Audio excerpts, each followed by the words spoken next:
হযরত আবু সালমা রাদিয়াল্লাহু আনহু ওয়াদা দিলাম, আমার আগে পৃথিবী থেকে তুমি বিদায় হয়ে গেলে আমি আর জীবনে কোনোদিন স্ত্রী গ্রহণ করব না। সুবহানাল্লাহ।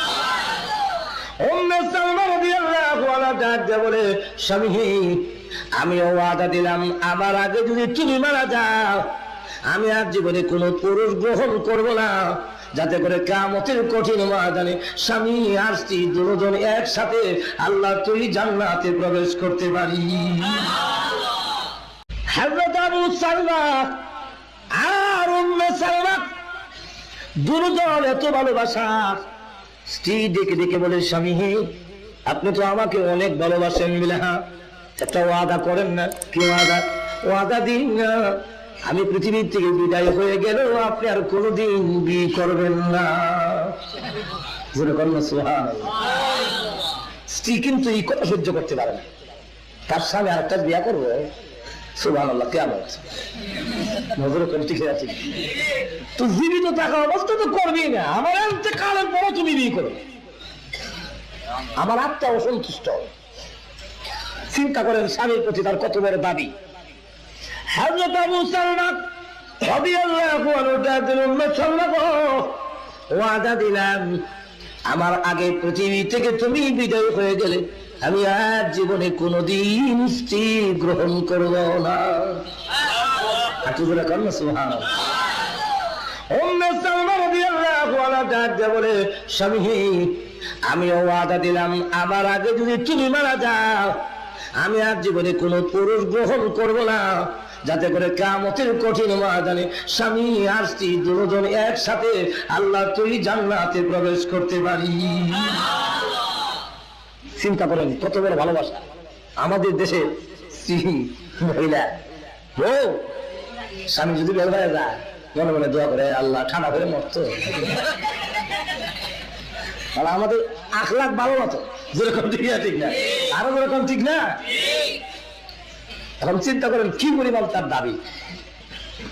আবু সালমা ডাক দেন, এই উম্মে সালমা তোমার এই প্রস্তাব আমি গ্রহণ করি নাই, বরং আমি স্বামী হইয়া আল্লাহ তোর দোয়া করি, প্রভু গো আমি যদি আগে মারা যাই আমার আদরের স্ত্রী উম্মে সালমা যেন কষ্ট না পায়, আমার চাইতে উত্তম কোন পুরুষকে আমার স্ত্রীর জন্য স্বামী বানাইয়া দিও। স্বামীর দোয়া আল্লাহর দরবারে কবুল হবে তো নাকি? কবুল হবে তো? দুজন ওয়ালা হলেন, সন্তান হয়ে গেলেন মদিনাতুল মুনাওয়ারা। যেই দেশে রাসূল নাই এই দেশে আর আমরা থাকবো না।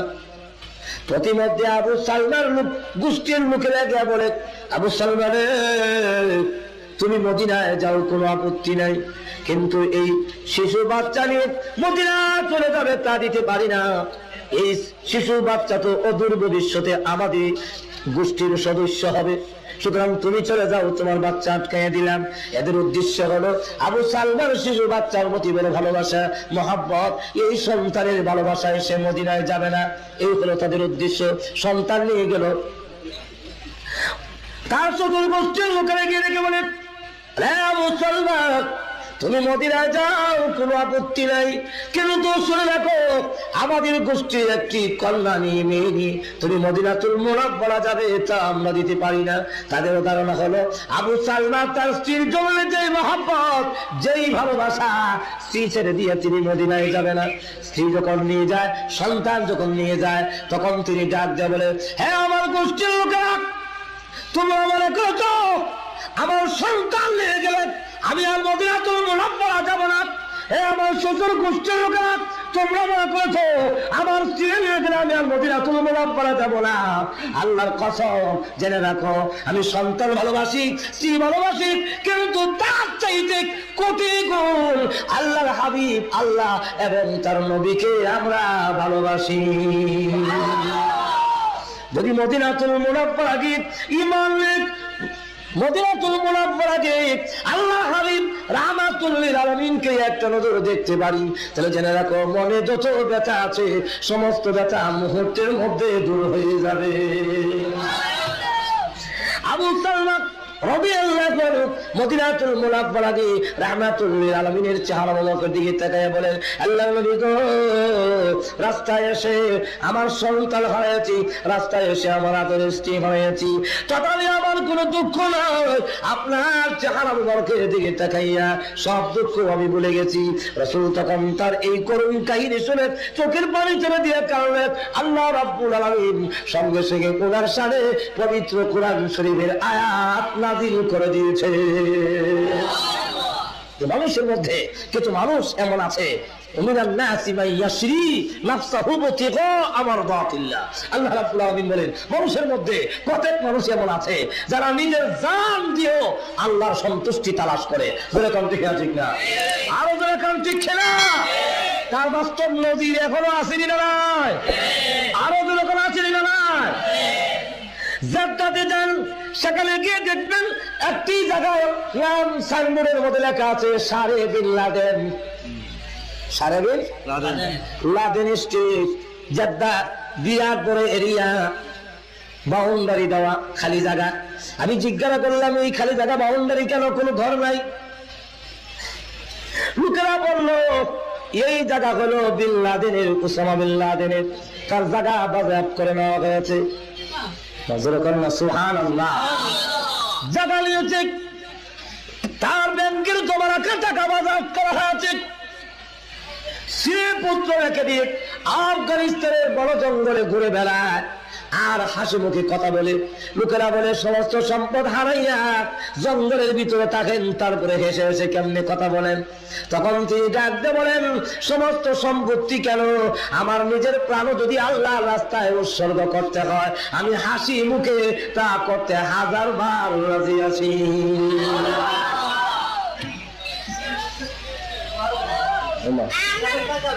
ব্রিজের উপর থেকে চোখ বুঝতে নাকি?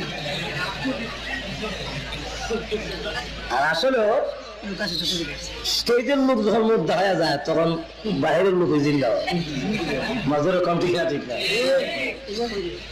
কেউ যখন জবাব দেয় না তখন তো একদম তো দিতে হবে, যেরকম ঠিক না, ঠিক না, আরো যেরকম ঠিক না।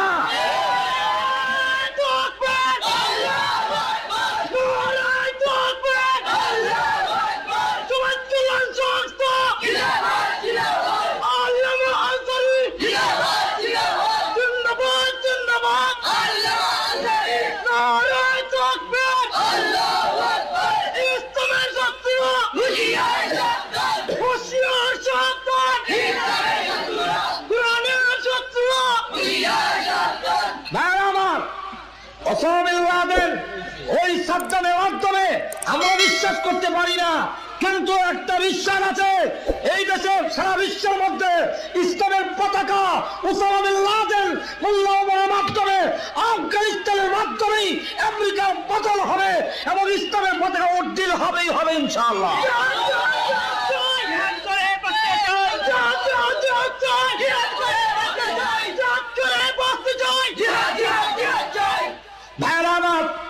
চূড়ান্ত ফয়সালা হবে। একটা ঘর যখন ধ্বংস হইতে হয় তখন ঘরে একটা লোক ছাগল লাগে, যেরকম ঠিক না। আমেরিকার ধ্বংস অনিবার্য, রাসূল স্বপ্নে নির্দেশ দিয়েছে। তখন কেমনে নষ্ট হইব? অত বড় শক্তি নষ্ট হবে কিভাবে? মোটা দেহ যদি স্বাস্থ্য খুব ভালো হয়, এটা কিল মারে হ্যাঁ দেখো, এই মুখটা নরম হইতে গেলে ক্যান্সার হওয়ার লাগে, যেরকম ঠিক আছে, আরো যেরকম ঠিক কিনা। সুতরাং আমেরিকা ধ্বংস হওয়ার জন্য বুশ নামের লোকটা পাগল হয়ে গেছে, আরো যেরকম ঠিক না।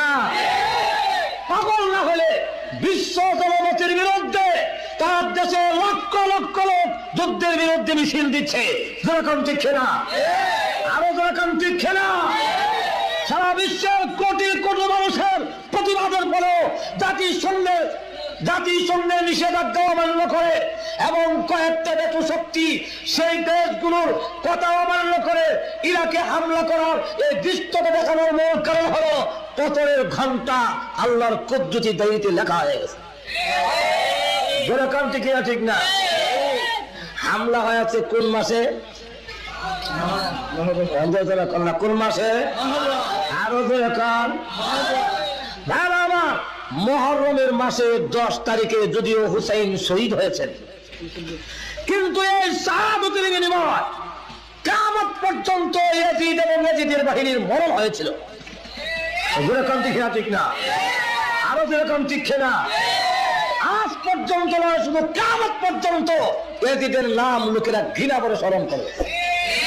যেরকম ঠিক না, ঠিক তেমনি ভাবে যেই জমিনে শুয়ে আছেন ইব্রাহিম আলাইহিস সালাম, যেই জমিনে শুয়ে আছেন হযরত আলী রাদিয়াল্লাহু আনহু, যেই জমিনে শুয়ে আছেন ইমাম আবু হানিফা, যেই জমিনে শুয়ে আছেন জুনায়েদ বাগদাদি, যেই জমিনে শুয়ে আছেন আব্দুল কাদের জিলানী, যেই জমিনে শুয়ে আছেন লক্ষ লক্ষ আল্লাহর ওলি, সেই জমিনের সাথে বিস্তটা দেখানোর ফলে সেই দিন বিশুদ্ধ নয়, ওই আওয়াজ বিশ্বাস হবেই হবে ইনশাআল্লাহ। চলবে না বাংলা, চলবে না বাংলা, ইরাকের উপর হামলা, চলবে না বাংলা। ভাইরা আমার, ইয়াজিদের যে পরিণাম হয়েছিল বুশেরও পরিণাম একই পরিণাম হবে। ঘুমাই গেছেন নাকি? আরো জোরে খা। নমরুদের মতো মহাশক্তিকে যদি আল্লাহ ল্যাংরা মশা দিয়ে খতম করাইতে পারেন, মজরে কন্যা ফেরাউনের মতো ক্ষমতাধরকে পানিতে চুবাইয়া যদি মারতে পারেন, আব্রাহার মতো বিশাল অস্তি বাহিনী নিয়ে আসছিল বাইতুল্লাহ শরীফ ধ্বংস করার জন্য, যেরকম ঠিক না, তাকে যদি আবাবুল পাখিরের কাঙ্কুর দিয়ে চাবানো ঘাসের মতো নিষ্পেষিত করতে পারেন, মক্কার সবচেয়ে ক্ষমতাধর আবু জাহেলকে 14 বছরের বাচ্চা মাহাজের তরবারির আঘাতে যদি ধরাশায়ী করতে পারেন, তাহলে উসামা বিন লাদেন, মোল্লা উমর সহ সাদ্দাম সহ বুশকে খতম করার জন্য তো শক্তি অনেক বড়। যেরকম ঠিক না, ঠিক না, যে আল্লাহ করেছিলেন সেই আল্লাহ এখনো আছে তো। আরো যেরকম না, কোনো বুড়ো হয়েছি বুড়ো হয়েছে নাকি না, আগের মতোই আছে, দেখতেছি নি যেরকম দেখতেছে তো। আল্লাহ বান্দার সব গুনাহ সহ্য করেন, কিন্তু জুলুম সহ্য করেন না। যেরকম ঠিক না, ঠিক না, এই জন্য মাঝে মাঝে আমি একটা কথা বলে ফেলি, সত্য কথাটা বললে কোনো অসুবিধা হয়েছে গেল। সরকার যে ক্ষমতা থেকে গেল, ক্ষমতাটা এমন শক্ত করছি, এটার থেকে নামানের মতো কোনো ক্ষমতা ছিল না।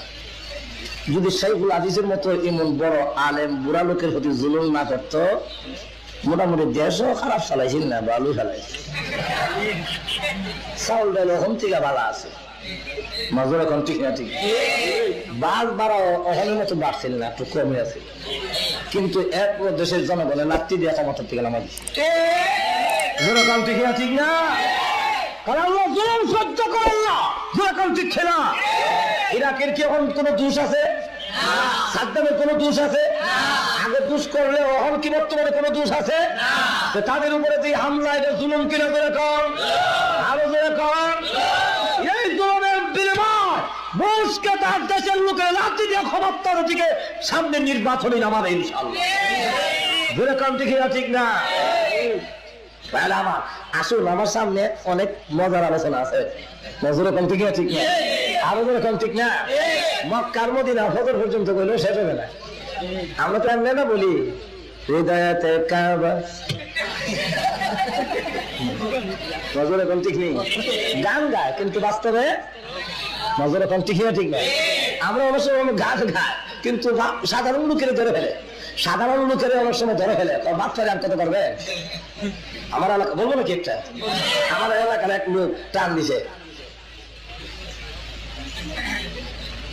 সবটা মনও থাকে না। দিবানিশি মনরে আমার আর দিল না যন্ত্রণা, নজরে বলা আছে না ভাই? দিবানিশি মনরে আমার আর দিল না যন্ত্রণা, হায়রে দলে যদি হইতাম ধনী যাইতাম সোনার মদিনা। আল্লাহুম্মা বেলায় আরো নাসির বেলায় এমনি আমাদের এলাকার এক লোক সাধারণ লোক দাঁড়িয়ে গেছে, নবী সাহেব বাচ্চাদের কত করবেন? নবী সাহেব করবেন? আপনাকেও চিনি, আপনার জায়গা জমিন সব আমার চিনে আছে। আপনার 20 কের জায়গা আছে, এক একরের জায়গার দাম 3 লাখ টাকা। একের জায়গা বেচলে মক্কা মদিনা 2 বার আসা যাওয়া যাবে। নজরে কম ঠিক আছে কিনা? আরো এরকম ঠিক কিনা? আসলে তো যাইবেন না, আমরা বাচ্চাই করি হ্যাঁ দুটা থালা। নজরে কম ঠিক আছে কিনা? দিবানিশি মনরে আমার আর দিও না যন্ত্রণা, হায়রে দল বাপরি বাপ বন্ধুরা ওখানে যাবি দল যদি ফইতাম ধনি যাইতাম সোনার। কি মজা লাগে, আমার কাছে মজা লাগে কিনা কিনা পারি না, আমার কাছে খুব মজা লাগে। মজা ঠিক না, মজা লাগা নিয়ে হলো উদ্দেশ্য, যেরকম ঠিক না। তুমি যদি অত অত ভালো ছেলে জানা কেন আবার কর বলবো, এটা না একটা সুর। হৃদয়তে কাবা সুবহানাল্লাহ, হযরত বলে আসি খেলা। হৃদয়তে কাবা নয়নে মদিনা, ছেড়ে দেবে নৌকা নদী যাব মদিনা। হযরত বলে আসি খেলা গান গান, হযরত কোন ঠিক কিনা? মজা লাগানি হলো উদ্দেশ্য, আসল আসল কিছু না। হযরত কোন ঠিক কিনা? হৃদয়তে কাবা নয়নে মদিনা, ছেড়ে দেবে নৌকা মাঝি যাব মদিনা। শেরপুর থেকে নৌকাটা কোন দিন যাবো মদিনা?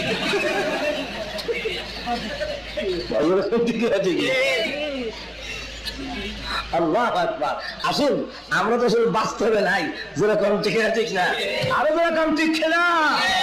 বাস্তবে হলো তারা যারা সবকিছু ছেড়ে দিয়েছে, কিন্তু আল্লাহ এবং তার রসুলকে ছাড়তে যেরকম ঠিক ঠিক না। আবু সালমা হুজুরের চেহারার দিকে তাকাইয়া চোখের পানি ছেড়ে দিয়া রসুল কান্দে, আর আবু সালমা মুস্কি হাসে আর কয়, আল্লাহ নবী গো, জনসম্পদ হারাইয়া, সন্তান হারাইয়া, আদরের স্ত্রী হারাইয়া, আপনার চেহারা মোবারকের দিকে তাকাইয়া আমি আবু সালমা সব দুঃখ ভুলে গেছি।